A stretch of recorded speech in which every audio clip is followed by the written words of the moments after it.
بسم اللہ الرحمن الرحیم۔ آداب دوستوں، میں ہوں اویس رفیق اور آپ دیکھ رہے ہیں دو ٹوک۔ کشمیر اور بالخصوص باغ اس ٹائم منشیات کی زد میں ہے اور اس زد سے نکالنے کے لیے جو باغ انتظامیہ ہے اپنے تئیں انہوں نے کمر کس لی ہے۔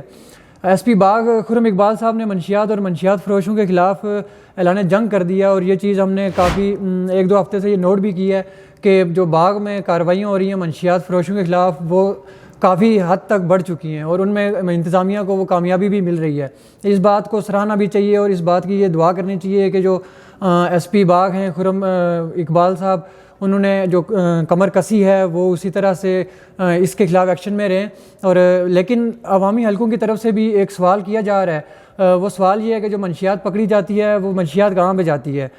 تو اس کے لیے عوامی حلقوں کی طرف سے یہ ڈیمانڈ بھی کی جا رہی ہے کہ جو وہ منشیات پکڑتے ہیں اس منشیات کو عوام کے سامنے جو ہے وہ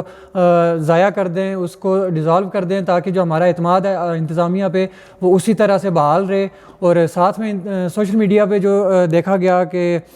کافی جو انتظامات ہیں باغ انتظامیہ کے ان کو کافی اپریشیٹ کیا گیا ہے، جیسے انہوں نے منشیات فروشوں کے خلاف ایک جنگ سٹارٹ کیا ہے، اور جو باغ کی نوجوان نسل ہے، خاص کر کے نوجوان نسل جو 18 سال سے اوپر کے جو نوجوان ہیں، ان کا جو ایک ان کو استعمال کیا جاتا تھا، ان کے ساتھ جو زیادتیاں کی جاتی تھی منشیات پہ لگا کے، جس کی وجہ سے جو جرائم کی شرح تھی وہ بھی باغ میں کافی دن بدن بڑھ رہی ہے۔ تو اس چیز کو دیکھتے ہوئے باغ انتظامیہ کی طرف سے یہ ایک بڑا اچھا قدم ہے، اور عوام کی طرف سے اس بات کو سراہا بھی جا رہا ہے اور یہ دعا بھی کی جا رہی ہے کہ باغ انتظامیہ اسی طرح سے اپنے جو ان کا کام ہے اس کام کو سر انجام دیتی رہے، تاکہ باغ جو ہے وہ ایک دوبارہ سے امن کا گہوارہ بن سکے۔ اب تھوڑا سا سیاسی ٹچ دے دیتے ہیں۔ انتخابات ہوئے پاکستان میں 4 دن ہو چکے ہیں، لیکن ابھی تک منظرنامہ جو ہے وہ کلیئر نہیں ہو سکا کہ کون سی جو پارٹیز ہوں گی وہ حکومت بنائیں گی، تخت سنبھالیں گی، اور کون ان کو تگڑی اپوزیشن دے گا۔ لیکن جو پاکستان تحریک انصاف ہے ان کی طرف سے بھی یہ ایک اعلان کیا گیا ہے، ان کی طرف سے بھی کہا گیا ہے کہ جو ہمارے 66 حلقے ایسے ہیں جہاں پہ ہمیں جان بوجھ کے جو ہے وہ ہروایا گیا ہے، تو انہوں نے یہ 66 حلقے چیلنج کرنے کا بھی فیصلہ کیا، اور اس میں سے کچھ حلقے کافی حلقے جو ہیں وہ چیلنج ہو بھی چکے ہیں۔ لیکن یہ ہے کہ اگر پاکستان تحریک انصاف 66 حلقے واپس لینے میں کامیاب ہو گئی، جو لگتا تو نہیں ہے، جیسے حالات ابھی عدلیہ کے حالات جیسے چل رہے ہیں، جیسا وہ انصاف کر رہے ہیں، ون سائیڈڈ انصاف جو ہو رہا ہے، جو بھی انصاف سو کالڈ انصاف جو ہو رہا ہے ابھی، اس کو دیکھتے ہوئے لگ نہیں رہا کہ پاکستان تحریک انصاف حق پہ ہونے کے باوجود وہ 66 حلقے واپس لے سکے۔ لیکن اگر ایسا نہ ہوا تو جو حکومت بن رہی ہے، جو نظر آ رہا ہے کہ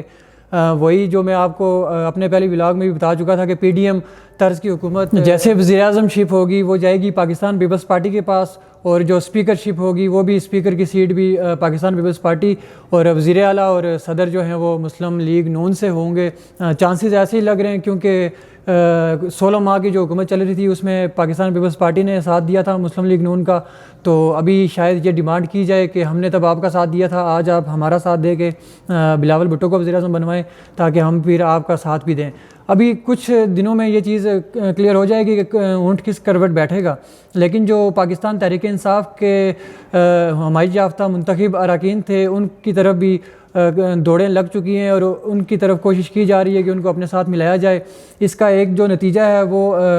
وسیم قادر نامی جو امیدوار تھے NA 121 سے، ان کا جو سامنے آیا ہے، جنہوں نے رات کو مریم نواز صاحبہ کے ساتھ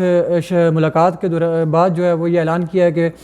وہ واپس اپنے گھر آ چکے ہیں اور مسلم لیگ نون میں شامل ہو چکے ہیں۔ تو ووٹ انہوں نے ویسے تحریک انصاف کا لیا تھا، تحریک انصاف کے نام پہ، مطلب عمران خان کا ووٹ ان کو پڑا تھا، اس کے بعد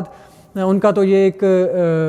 فرض بنتا تھا کہ اگر وہ کسی دوسری پارٹی میں جا رہے ہیں تو پہلے وہ سیٹ چھوڑیں، کیونکہ وہ عمران خان کے نام کے ووٹ تھے۔ اور ویسے سوشل میڈیا پہ بھی یہ کافی کہا جا رہا ہے کہ جو پاکستان مسلم لیگ نون ہے وہ عمران خان کا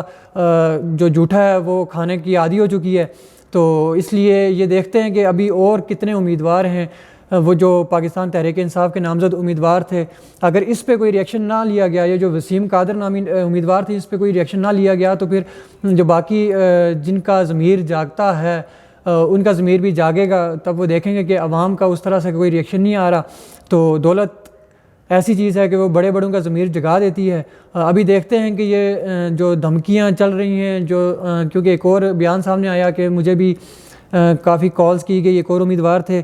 ان کی طرف سے کہ مجھے کال کر کے یہ کہا گیا کہ آپ پاکستان تحریک انصاف کا ساتھ چھوڑیں اور ایم کیو ایم میں آ جائیں، کسی نے کہا پیپلز پارٹی میں آ جائیں، کوئی کہہ رہا نون لیگ میں آ جائیں ورنہ ہم آپ سے آپ کی سیٹ واپس لے لیں گے۔ دیکھتے ہیں کہ یہ دھونس دھمکیاں کب تک اور کتنے جو ایسے امیدوار ہیں ان کو واپس پلٹنے پہ مجبور کرتی ہے۔ لیکن جو بھی ہو، اب دعا یہی ہے کہ عوام کے حق میں بہتر ہو، عوام کے لیے بہتر ہو، تاکہ عوام یہ جو ابھی جس مشکلات میں جن کرائسس میں چل رہی ہیں ان کرائسس سے باہر نکل سکے۔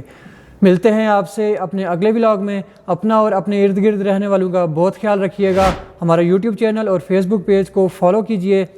خدا حافظ۔